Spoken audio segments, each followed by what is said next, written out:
Comment finir en beauté? Ou comment réussir sa sortie? S'il existe bien une peur que tous les hommes partagent à un moment ou à un autre, c'est bien la peur de la mort. En effet, nous sommes tous nés pour mourir. Mais la route est assez longue, alors chacun tente, à sa manière, de poursuivre sa route, en essayant de s'amuser dans le temps qui lui est imparti. Cependant, si la ligne d'arrivée est pour tous une certitude, chacun craint que celle-ci ne vienne trop vite. Pour nous, comme pour les autres, que celle-ci nous prenne au mauvais moment. La mort vient mettre une fin à votre histoire, et avant ou après, selon chacun, vient le temps du bilan, une synthèse. Suis-je fier de ce que j'ai accompli? Ai-je réussi le tumultueux, complexe et bien souvent déroutant jeu de la vie? Mais surtout, ma vie me représente-t-elle? Est-elle bien la réalisation de mon existence? Oui, Monsieur le Président, Madame, Messieurs du tribunal, peuple de Lysias, il est bon de se poser ces questions quand le temps est encore propice. Ma contradictrice les a brillamment abordées en vous peignant le portrait de son client, Monsieur l'Antépénultième. En effet, Jean-Marie l'Antépénultième est un vieil homme. Richissime homme d'affaires, il a vécu 90 années et s'est réalisé comme un entrepreneur accompli, doué d'une grande ouverture d'esprit qui lui a appris à s'émerveiller du monde qui l'entoure. Mais Jean-Marie est un homme seul. Malgré son passé, ses réussites et son indéfectible amour de l'autre, il a été contraint de se détourner d'une famille qui l'a déshonoré. Une famille qui a sûrement vu une trop grande ombre dans la présence du patriarche. Une famille qui a sûrement jugé son image préjudiciable à leurs ambitions et notamment à la reprise de l'entreprise familiale. Toute ressemblance avec un homme politique au prénom homonyme n'étant bien sûr pas fortuite. Cependant, Jean-Marie se languissait de ne plus trouver de réponse à sa question préférée. Mais qu'allait-il faire de tous ces deniers? Ainsi, solitaire désemparé, Jean-Marie fait le choix de partir en voyage éternellement. Il voyage, plus loin que la nuit et le jour. Il voyage, et dans l'espace inouï de l'amour, il tombe amoureux de Berlin et de sa culture underground. Dans cette ville, toujours stimulée par la techno et le flot ininterrompu des soirées, où toutes les nationalités se côtoient dans le seul objectif de ressentir et de profiter de la vie, Jean-Marie trouve une effervescence qui lui insuffle une véritable volonté de cure de jouvence. Après cette vie bien rangée, que Jean-Marie n'assume plus, et dont il voit la fin poindre dangereusement à l'horizon, il se lance dans une course effrénée au temps et à la jeunesse. Il fait l'apologie du carpe diem et peu importe son âge, il s'abandonne au plaisir des modes de vie alternatifs et aux substances les plus vivifiantes.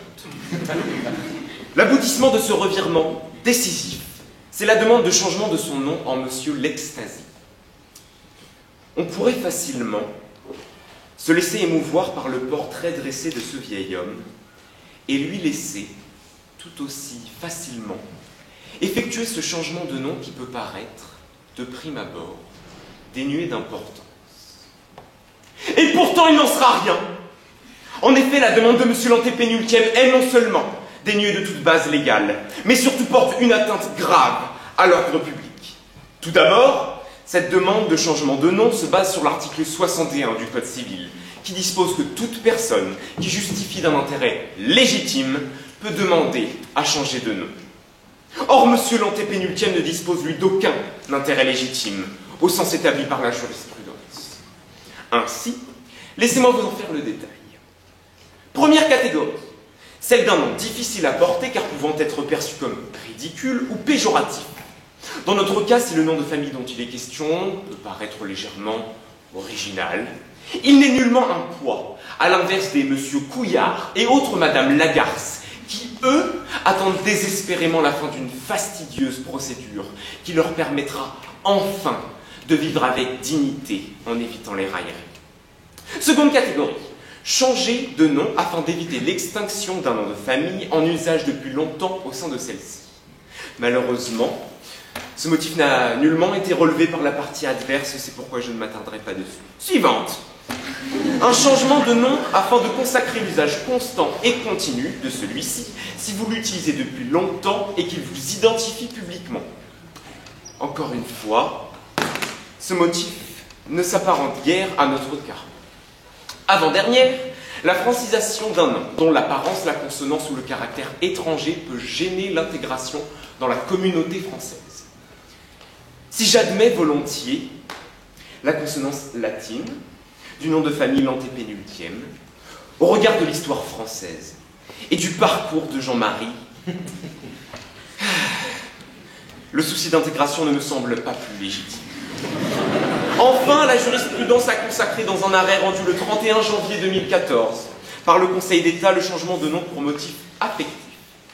Si cette dernière catégorie pourrait s'apparenter au motif de la partie adverse, il est en réalité tout autre, puisque cet arrêt du Conseil d'État visait à permettre à deux frères, abandonnés par leur père, d'obtenir le nom de leur mère après que cet abandon ait développé chez eux de graves traumatismes. Ainsi, aucun des motifs établis par la jurisprudence ne justifie l'intérêt légitime de Jean-Marie l'antépénultième.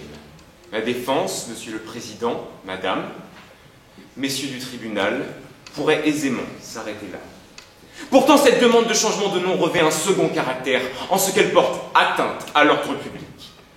Ainsi, accepter ce changement, qui ne relève d'aucune assise juridique, ce serait porter une atteinte à la fondation que représente le nom de famille. Celui-ci est le symbole de l'hérédité, de la filiation, et constitue surtout une part non négligeable de l'identité. Lévi-Strauss précisait d'ailleurs que le nom propre n'est pas un simple attribut, il est l'essence même de l'être. Le patronyme est un des substrats essentiels de l'identité.